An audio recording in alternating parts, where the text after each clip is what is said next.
Hello friends, welcome to ராயரா சமையல். நம்ம இன்றைக்கி இந்த குக்கிங் வ்ளாகில் என்ன பார்க்க போகிறோன்னா, தேங்காய் கொத்தமல்லி சட்னி தான் எப்படி பண்ணுறதுன்னு பார்க்க போகிறோம். எப்போதும் இட்லி தோசைக்கு ஒரே மாதிரி தேங்காய் சட்னி பண்ணுறவங்களுக்கு இது இப்படி பண்ணி கொடுங்க, சூப்பராக சாப்பிடுவாங்க. ஒன்றுமே இல்லைங்க, 5 மினிட்ஸில் ரெடி ஆகிடும் கொத்தமல்லி சட்னி. எப்படி பண்ணுறதுன்னு பார்த்துடலாமா? இந்த கொத்தமல்லி சட்னி செய்கிறதுக்கு நான் எல்லா பொருளையுமே எடுத்து வச்சுருக்கேன். வாங்க வீடியோக்குள்ளே போய் பார்த்துடலாம்.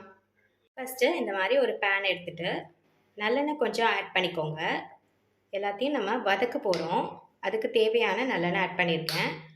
ஃபஸ்ட்டு எண்ணெய் காஞ்சதும் உளுந்து ஆட் பண்ணிக்கலாம், கடலைப்பருப்பு. இதை ஒரு செகண்டுக்கு வதக்கி விடுங்க. வெட்டி வச்சிருக்க இஞ்சி பூண்டு இதையும் நல்லா ஒன்று சேர வதக்கி விடுங்க. உங்கள் வீட்டில் நீங்கள் கொத்தமல்லி சட்னி பண்ணால் எப்படி பண்ணுவீங்கன்னு எனக்கு கமெண்ட் செக்ஷனில் ஃபீட்பேக் சொல்லுங்கள். நான் ஒரு 1/2 வெங்காயம் போல் குட்டி குட்டியாக நறுக்கியிருக்கேன், நான் இப்போ ஆட் பண்ணிக்கிறேன். இதையும் நல்லா ஒன்று சேர வதக்கி விடுங்க. தேங்காய் ஒரு 2 பல்லு போல் குட்டி குட்டியாக கட் பண்ணியிருக்கேன். கூடவே புளி ஆட் பண்ணிக்கலாம். நம்ம சேனலில் இப்போ தான் ஃபஸ்ட் டைம் பார்க்குறீங்கன்னா பக்கத்தில் இருக்க பெல் ஐக்கானை டச் பண்ணிக்கோங்க, அப்போ தான் நான் போடுற ரெசிபிஸ் உங்கள் நோட்டிஃபிகேஷன்ஸில் வரும். நான் ஒரு 4 மிளகா போல் உடச்சி ஆட் பண்ணியிருக்கேன். இதையும் நம்ம ஒன்று சேர வதக்கி விட்டுக்கலாம்.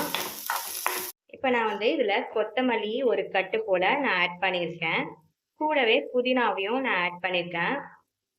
கொஞ்சோண்டு தான் புதினா போடணும், கொத்தமல்லி ஃப்ளேவர் தான் நல்லா எடுத்து கொடுக்கணும். இப்போது நான் தேவைக்கு சால்ட் ஆட் பண்ணிக்கிறேன், உங்கள் தேவைக்கு நீங்கள் ஆட் பண்ணிக்கோங்க. கூடவே நான் பெருங்காயத்தூள் லைட்டாக ஆட் பண்ணிக்கிறேன். இப்போது இது நல்லா ஆறட்டும். நம்ம ஆறினதுக்கு அப்புறமா மிக்ஸி ஜாரில் போட்டு அரைச்சிக்கலாம். கொத்தமல்லி போடும்போது நல்லா வாஷ் பண்ணிவிட்டு அதோட தண்டோடு சேர்த்து போட்டாங்கன்னா தான் டேஸ்ட்டு நல்லா இருக்கும்.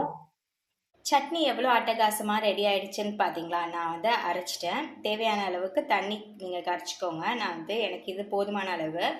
கடுகு கருவேப்பிலை போட்டு உளுத்தம்பருப்பு போட்டு நான் தாளிச்சிருக்கேன். அவ்வளோதான், இதுதான் இதோட ஃபைனல் அவுட்புட். கொத்தமல்லி சட்னி எவ்வளோ அட்டகாசமாக ரெடி ஆகிடுச்சுன்னு பார்த்தீங்களா? இதை எல்லோரும் கண்டிப்பாக உங்கள் வீட்டில் ட்ரை பண்ணி பாருங்கள். ட்ரை பண்ணி பார்த்துட்டு எனக்கு கமெண்ட் பாக்ஸில் எப்படி இருக்குன்னு சொல்லுங்கள். கொத்தமல்லி சட்னி இட்லி, தோசை, சப்பாத்தி, குழிப்பணியாரம், கார குழிப்பணியாரத்துக்கு நீங்கள் செமையாக செட் ஆகும். ட்ரை பண்ணி பார்த்துட்டு எனக்கு கமெண்ட் செக்ஷனில் எப்படி இருக்குன்னு சொல்லுங்கள். இதோட இந்த வீடியோ முடியுது. இன்னொரு ரெசிபியோட இன்னொரு வ்ளாகில் நான் உங்களை மீட் பண்ணுறேன். அது வரைக்கும் தேங்க்ஸ் ஃபார் வாட்சிங். Bye bye.